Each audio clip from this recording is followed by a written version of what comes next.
This story takes place around the Easter season and concerns my grandfather, Louis Pellerin.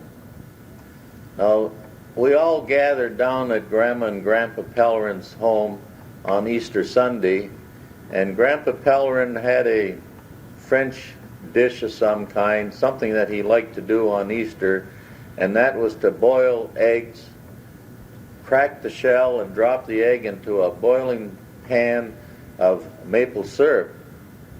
They didn't have any maple syrup, that is store-bought type syrup, so to prepare for the Easter celebration, Grandpa Pellerin had taken his axe and gone across the street from his home where there was a large pile of long logs and mostly maple, and he would chip away the rough outer surface of the bark to get down to the inner bark, the more tender one.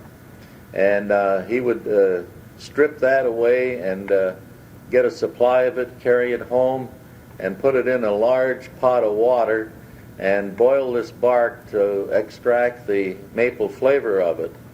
And he would boil it down until he had a dark, watery substance with a maple flavor to it, and then Grandma Pellerin would give him whatever amount of granulated sugar that he needed, and he would sweeten this, and that formed his maple syrup.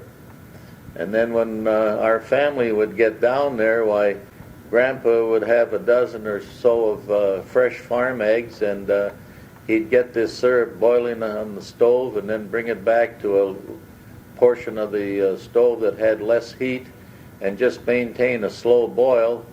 And he'd ask who wanted an egg, and of course we kids, being curious as to what it would taste like, all insisted on having one. And Grandpa would crack an egg and drop it into this hot syrup, and it would be a poached egg is what I would call it, I guess, with a maple flavor to it. And that was an old French custom that he had practiced for many, many years. Then another thing that I remember about my grandfather Louis was that he would take me for a walk on a Sunday afternoon down to the banks of the Tap Rock River, which was probably a half a mile across open fields from his home.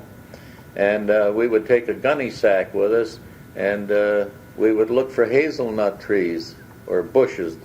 They grew to a height of 8 or 10 feet at the most, and these bushes had clumps of hazelnuts on them.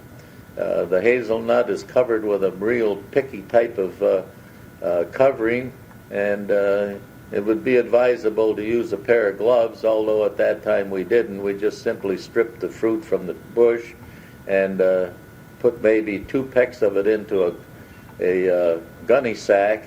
And then when we got home, he'd look for a section of the shed roof that was dry and sunny, and he'd toss the bag up there, and it would stay there for as much as several weeks with the sun and air curing these husks. And then maybe the next time I was down there, he'd kid me a little bit and go up on the ladder and bring this down, and we'd open the gunny sack, and we had ourselves about 2 pecks of a very tasty nut meat. It was a hazelnut. And that is another thing that I recall doing with my grandfather. And then on another occasion, grandfather and my dad, Alfred, were going to go out and cut logs for fuel. And because there was a team of horses involved, you couldn't shake me from anything like that where horses were concerned. I always had a fondness for them. And I was pleading to go, but I didn't have the proper footwear to be out there in the snow and the cold. And when Dad and I got down to Grandpa Louis's home, why, my Uncle Louis, who was just 3 months older than I, he had had a new pair of rubber boots purchased for him so that he could get out and play in the snow on this Saturday.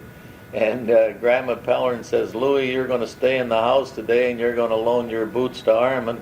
Said Armand can go out with Grandpa and with his dad and watch them cut down these logs and help with whatever work he could do. Well, the amount of work that I could do was very little because I was only a kid.